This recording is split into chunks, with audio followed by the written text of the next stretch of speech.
Okay, I'm Mayur, the host of Remote Explorers podcast, and today we have Lily with us. Lily is a mother, a startup community builder, a startup marketer rather, and a digital nomad community builder. She has published the first white paper in the world on digital nomad visas, and now working on her most ambitious project so far, Namjai Village in Chiang Mai, which is a multi-generational co-housing project. So after you, Lily, am I missing anything in this intro? Oh gosh. I run a blog about Chiang Mai with my husband. I recently learned how to make candles, and so we started a little Etsy store with that. Yeah, I keep myself busy. Yeah, that's awesome. You are a superwoman. I can see that. Oh Uh, gosh, yeah, it's a lot. yeah. There is a lot of stuff that I always see you promoting Chiang Mai, being active on Facebook in different Facebook groups, talking Hmm. about Chiang Mai and defending Chiang Mai to someone who's saying Chiang Mai is overcrowded and all that. Great stuff, great stuff. You have been pretty helpful also. Some of my friends also reached out to you for help Aw, related to Chiang Mai, and they got all the help they needed. So, yay, that's good. I like being an ambassador to the city. I grew up here. And I think it's, one of the best places in the world. I love to travel and experience different things, but yeah, like to me, this is home. This will always be home, and it's where we're very invested in the community. And yeah, what can I say? I have a lot of hometown pride. To me, there's just like so many aspects about living here that life is just better in Chiang Mai. Like the food is great, the culture is warm. It's like a Goldilocks city. I think it's like not too big, not too small. There's wonderful communities for many different interest groups. And it's a really great place to raise a family, and it's a good place for entrepreneurship as well. So I am always promoting the city. I think it just ticks a lot of boxes for a surprising number of people. And because it ticks boxes for a very diverse kind of crowd, we just end up with a really interesting mix of people here too. So it's a city that, has always continued to keep on giving to me. And I just like love introducing people to it. great. So, I started my international digital nomad journey from Chiang Mai back in 2016. Yeah. The city has given me a lot. It gave me the confidence. Uh, Before that, I was more of an introvert. But Mm, after spending a few months in Chiang Mai, I felt like I have the community builder in me hidden somewhere, and that's how it came out. So I yeah. owe a lot to Chiang Mai. But before we even talk a little further about Chiang Mai, I want to know how remote work Mhm. has been helping you as a mother. Um, Yeah.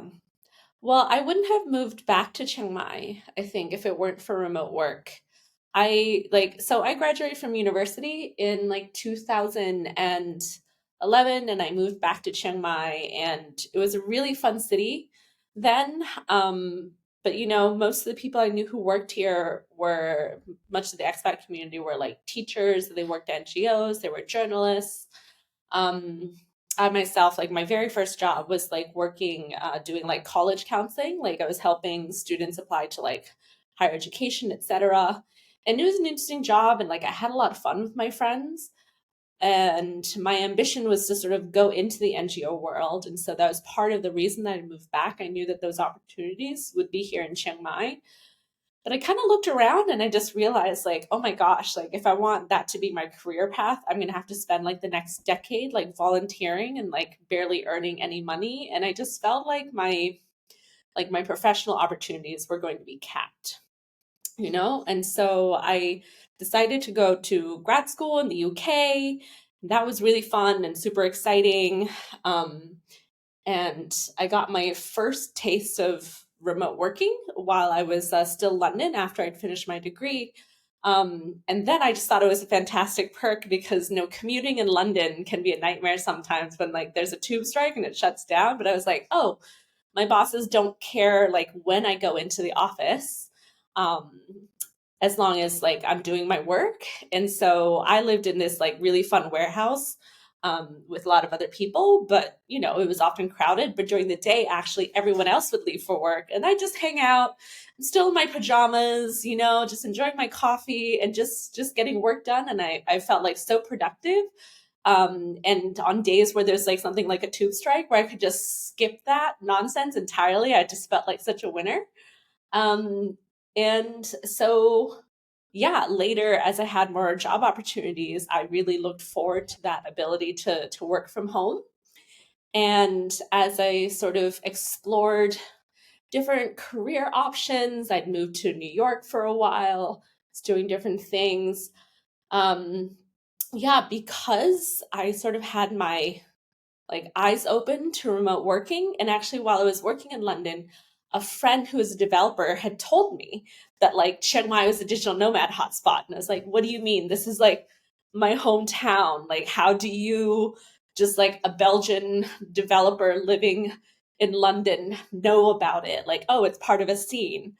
Um, yeah, sort of having that awareness, I was like, okay, you know what?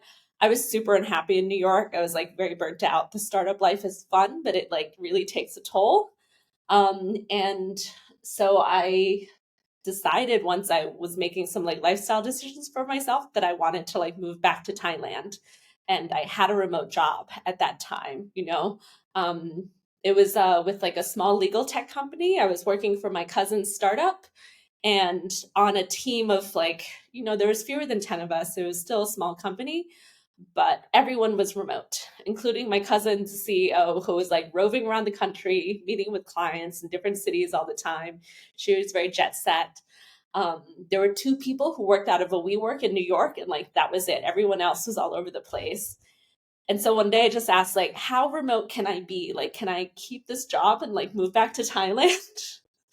And so she like said yes on a trial basis, you know? So that meant at some point just like waking up at 4 a.m. once a week to join on like the daily stand-up call with the engineers. And, you know, I was working in marketing rather than the client side. So, you know, the time zone was slightly less important, but every once in a while, you know, that US Thailand time zone to adjust. But yeah, I when I decided to move back to Thailand, I just realized I was so much happier here.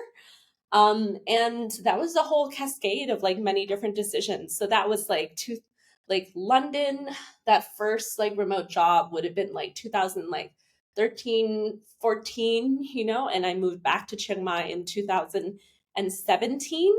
And so just really seeing how the progression of like how people adopted remote working within the startup world, and then seeing the digital nomad community here in Chiang Mai as it's like grown and developed, you know, that was kind of my timeline to sort of like watching everything happen. And so it's, yeah, it's been pretty crazy to sort of be here and see so many other transformations happen.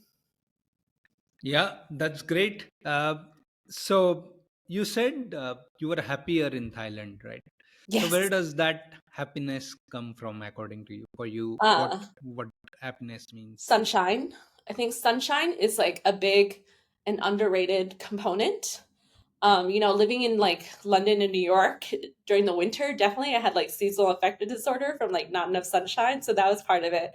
But I think I was just super burnt out, you know, the sort of working culture and just like going into the office all the time. And even, you know, I would remote work sometimes, but still, that was like the majority of it was just being very wrapped up in your life. So when I decided that I was moving back to Chiang Mai full time, I switched to freelancing because I wanted more flexibility to sort of design my lifestyle, figure out which clients I wanted to take, and just be more intentional about planning how I spent my time. Because I really wanted to be able to focus on like my lifestyle and my mental health. And so, you know, I was able to sort of experiment, figure out like what makes me productive, what makes me motivated, what makes me money. That was, you know, an important challenge to figure out as well.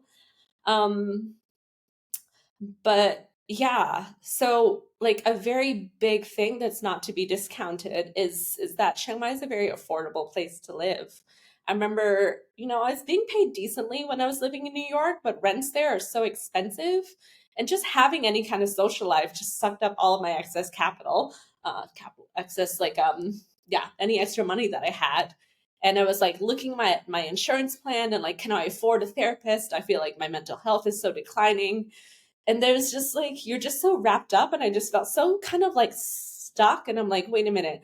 My problem is my mental health, which has to do with how expensive my life is, which makes me feel trapped in my job where I'm burning out. Like, and you know, I just like, it's like I was able to pop out of that and just be like, wait a minute. Like if I don't feel stuck in this city, so many things are easier. And so yeah, it's the sunshine, it's the culture, it's there's a lot of people who are like really into like yoga, health and fitness, spirituality. The digital nomad community, I think just as a whole, like the Venn diagram of people who are into things like biohacking and lifestyle design and all that stuff. It just really supports you to go beyond just figuring out like how to be productive at work and how to sort of hack things on that level, but just to apply that mentality to all sorts of other aspects of life, you know. So partially it was Chiang Mai, partially it was being part of a very open-minded and experimental community. Yeah. Yeah, I think we underappreciate the social life, the culture part.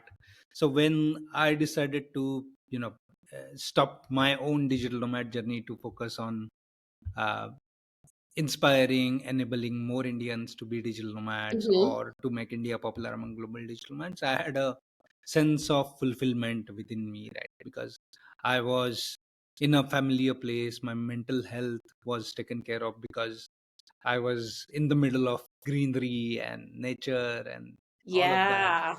Um, Sorry. Something, excuse yeah, me. yeah. Just need to So turn the fan on real quick. one thing I really love about Chiang Mai is the nature, right? Because you go out of the city for like 10 minutes drive, and you are in the middle of Hmm. nature. That's fabulous. So you have seen the global digital nomad scene. You have been, you have lived outside of Thailand. So how's the scene with Thai digital nomads? Are there a lot of Thai digital nomads? Is There's the not that many Thai digital nomads because Thai people have a really difficult time traveling internationally. It's not a great passport. You have to like jump through a Yeah. lot of hoops to get visas. I'm very lucky that I have like a US and a Thai passport. So with the strength of my US passport, that just opens up so many options. But I have to confess, I've like really not, you know, done the digital nomad thing fully myself. I think I've always been like location independent and like worked remotely. But most of my experience with the digital nomad community itself has been as someone hosting and interacting with digital nomads in Chiang Mai rather than like going around the world. I have Yeah. like, oh, you know, like we have a fabulous like LinkedIn community online of people who sort of enable remote work in this space, right? And so I feel like I have insights into other scenes, but you know, like I met you, I meet people when they come visit Chiang Mai, so the world comes to me. Yeah, that's why I love building what I'm building at NomadGov, because the Hmm. world comes to me instead of me having to go to the world. So yeah, it's fun to see people appreciating my country. Just the way you have Yeah, that hometown sort of a feeling. I have the home country sort of a feeling. And you talked about passport, so this is Indian yeah. passport is equally bad. But I've seen a trend in Indians, becoming digital nomads, starting with domestic travel, taking trips Hmm. within the country, and then gathering the confidence, just the way I did back in 2016, gathering the confidence to go elsewhere. The passport is also getting a little stronger, but digital nomad visas is a topic that connects directly to passports. Uh, Yeah. yeah. So, why do you think government should really focus on having digital nomad visas? Yeah, well, I've done a lot of startup community building, startup ecosystem development. I got bit by the startup bug like really hard when I went to business school and I sort of jumped into that world. And to me, it's just so cool to see what you can do with technology. And then also shifting my mindset from being in like the West of like New York and London startup scene to seeing what startups were doing in Thailand, Southeast Asia. And it just really feels like here because the infrastructure and things like that are very different. There's a lot of like a mentor of mine called it like problems worth solving, like things where it's really cool, where if you get in there with technology, it's not just about, the latest convenience, blah, blah, blah, blah. And so I was really interested in sort of seeing this scene build up here. And when I was sort of doing that and sort of trying to support entrepreneurs, connect digital nomads, I became aware that like there was a lot of really talented people, digital nomads who were here for shorter term, expats who are maybe a little bit more integrated here in Thailand. But there was a real issue with people investing long term in the country because the visa situation was so uncertain. That kind of came on the radar, and I saw, hey, there's like a lot of really talented, wonderful people who would love to contribute their skills to Thailand, but there's a lot of friction when it comes to like the visa and then like the business red tape. And so that's probably what first turned me on to this. And then it was also like when I met my husband, and he was at the start of what was gonna be like a digital nomad world tour, and he would like wasn't we just started dating. He wasn't sure how long he was gonna like stick around. He was probably gonna go to Vietnam next. And so I think that had something to do with it as well. I was like, wait, how do I keep this guy here? Like so there's a little bit of like, that too, both the professional and like personal reasons why I really dug into the visa issue. Um, and yeah, I think if you look at countries all over, there's almost always an innovation agenda where people want to have startups, they want to see new kinds of business, they want to sort of leapfrog the economy, right? But the shortage is often when it comes down to like talent. And it's not that Thai people aren't talented, and can't do that. Like there's actually a really great like Thai startup and entrepreneurial community. But the thing is, when you're building your technology, you still need to have access to networks. Like, do you know people who are like investors in startups who are not just in Thailand? Will you be able to hire internationally so that you can scale your product out of Thailand and do it regionally or internationally? And these things, they're just better done when you have more connections. And I think Thailand, like many other countries in Southeast Asia, is really lacking sufficient homegrown talent. Like you can educate people long term, but that takes a long time to sort of for that to bear fruit. In my head, it was like, wait a minute, we have these like people like digital nomads who work online that have all these talents, all these skills, and many of them like have an interest and a desire. Like surely there's somewhere where we can like plug this in, where there's like knowledge transfer, exchange, more entrepreneurship opportunities. Um, but yeah, I worked, I sort of built up contacts within like the Thai government. I was trying to take a lot of meetings, educate people about digital nomads. I helped like produce a survey here and to share data with the government. And we did like press conferences and it felt really cool. But then like nothing ever happened. It was very frustrating because to me it was just like such a win-win. Um, so that's sort of why I decided to turn my focus internationally. It was like that as well as the pandemic, because any interest that the Thai government had in like courting digital nomads and improving startups, unfortunately, it's completely sidetracked when the pandemic came around, and all 100% of government resources went to managing that. And so I ended up sort of trying to connect with an international community to sort of see if there is more opportunities for progress or just to understand like how other countries were approaching it, because I was tired of banging my head against a wall. Great. So, what's the situation post pandemic with Thailand digital nomadism? Well, because of the pandemic was like a sort of unique pressure point opportunity, right? We saw a lot more countries willing to take the risk and be innovative. And so there's now, depending on exactly how you define these visas, there's now like 30 something, 40 something remote work visas that are available. So we can see how many different experiments countries have been running. And I was keeping tabs on this from very early on and trying to be in touch with the folks who were making these visas happen, to learn from their experiences, to sort of monitor their progress. And I decided to sort of put my knowledge together in a white paper. Some of it's like based on survey and analysis to see what other people are doing, but there's like a lot of opinion in there as well. I've had the opportunity to collaborate with some people in academia, and that's been great because like they're taken more seriously. They're very legit researchers, right? But I was like, this is a white paper. This is not an official thing coming out of any institution, because I kind of felt like there was a need for opinions because we needed someone to express something from within the community. And so that's what's led to the white paper. And, in my opinion, even though there's like so many digital nomad visas now, they're all garbage. Like none of them are actually like good. The most exciting experiment I've seen is the one that Japan is running.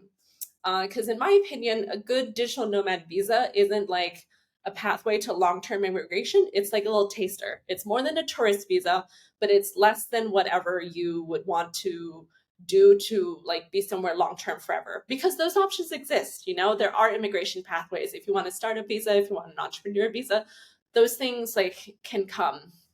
But I think a 6-month visa, you don't pay income tax. You don't become a tax resident as long as you're there for less than 6 months. Multiple entry, so people can travel freely. No restrictions on, no like minimum time that you have to stay there.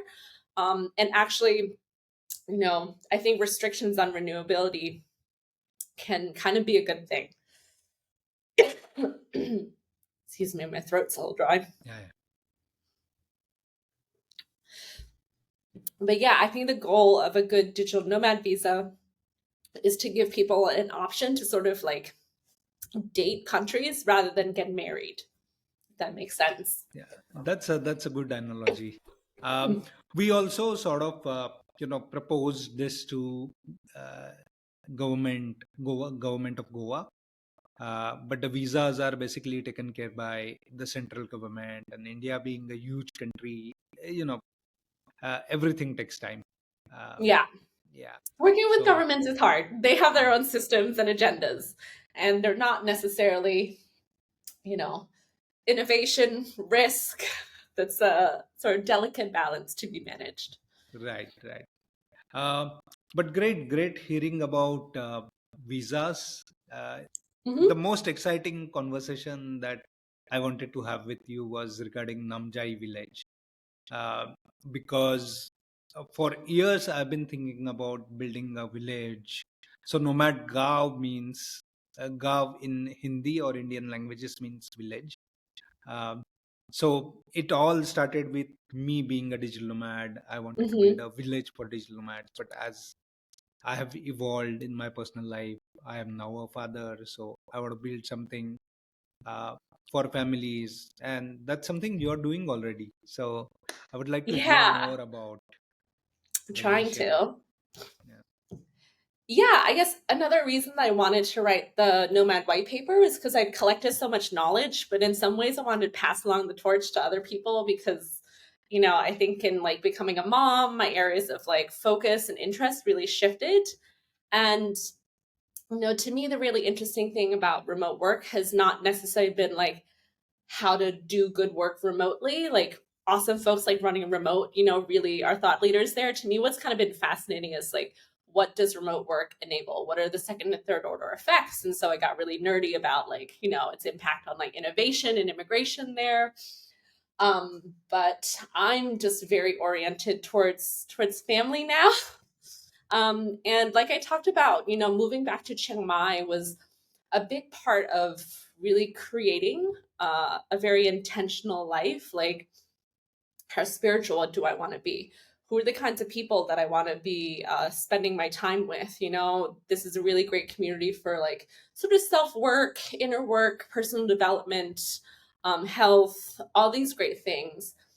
And in becoming a mother, I discovered this whole other side of Chiang Mai.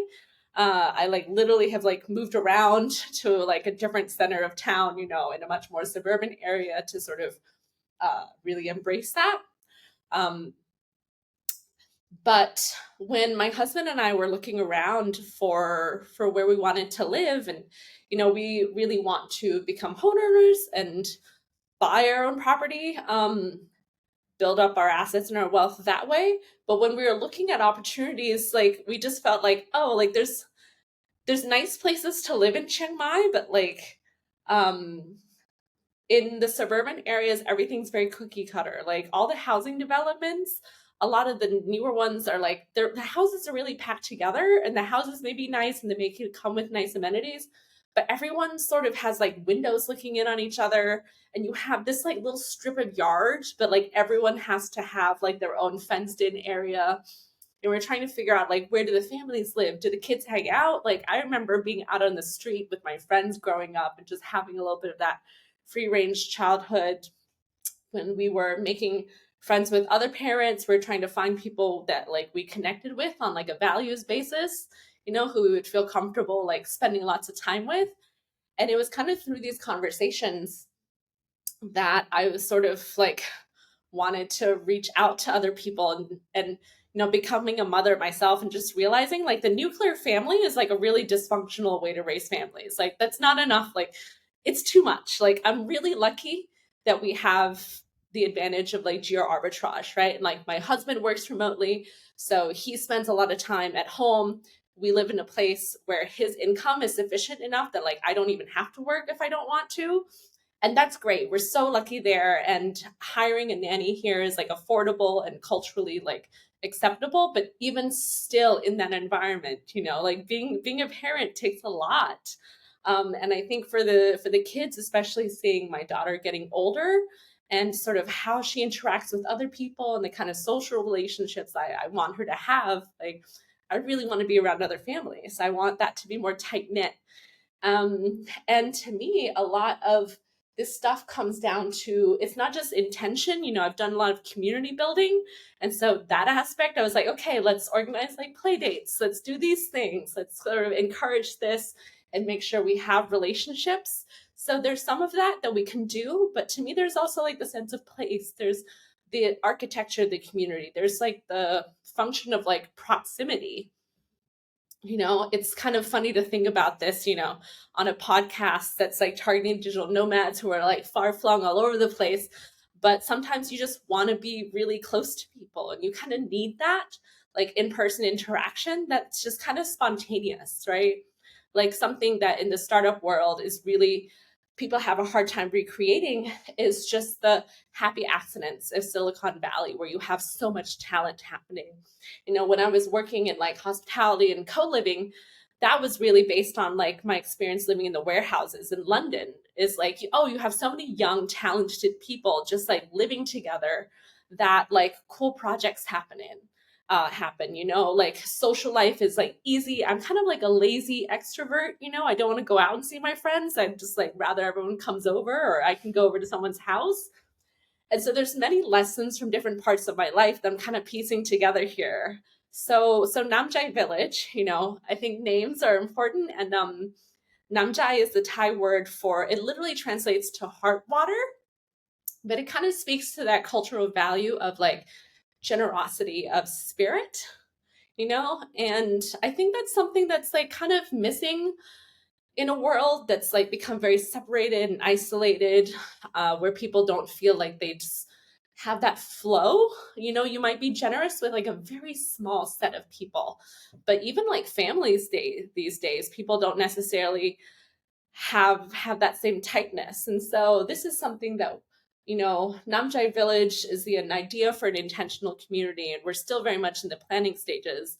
But I just want like a compound of houses where like our kids can run around. But beyond that, even for folks who are childless, and like there's a lot of people who want to retire to Chiang Mai. And to me, there's something beautiful about like, can we all come together and figure out, how to be more than just neighbors by proximity, but like see if in the choice to become neighbors and the choice to sort of have some of these shared values in founding the community, like what can we make with that? Yeah, that's great. I mean, if you don't find your community, build it, right? If I I don't what? If you don't find your community, build it. Mhm. As Yeah, simple as that. yeah, yeah, yeah. That's always been the thing. I think that's been my any of my entrepreneurial community building drive has basically come from that.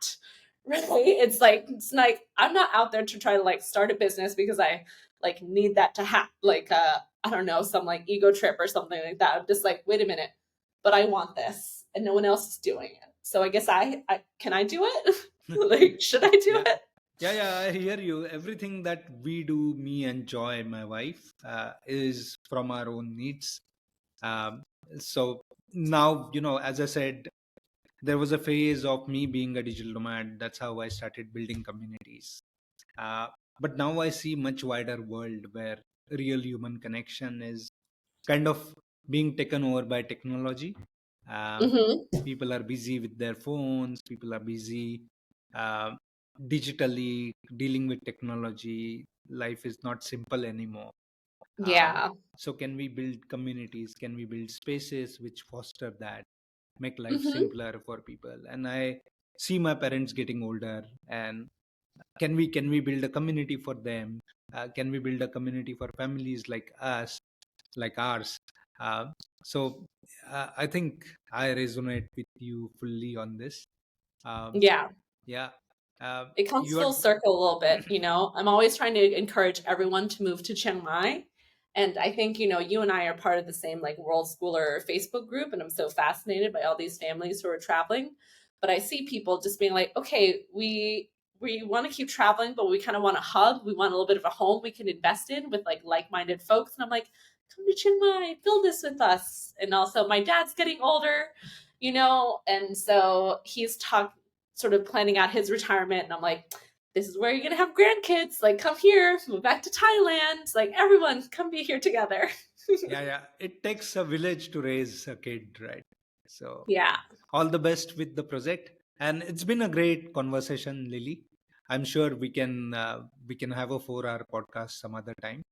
uh, Gosh, yes. yeah. And when is your due date? For those who don't know, I'm very, Lily is for anyone who can say this on video, this is like the very pregnant belly right here. I almost couldn't fly home from Vietnam. you went to Nachang, right? Yeah, we were in Nha Trang for 2 weeks. So just like a last little trip, baby moon. But yeah, it was Tet when we were over there, so all the hospitals were closed, and I had to get a fit to fly certificate. And it was Oh, like, oh, okay, this could be a real issue. yeah. Thank you for taking time out for this, even with 9th month of pregnancy. Yeah, Um, right, almost across the finish line. yeah. And a lot of insights out there about community building, about visas, about Chiang Mai. uh, Hmm. I'm sure a lot of folks listening to this would find them useful in their own journey as either digital nomad or as community builders. So how can people reach out to you if they want to? Professionally, it's easiest to find me on LinkedIn. If you want to find out about Namjai Village, we're just at NAMJAI village.com.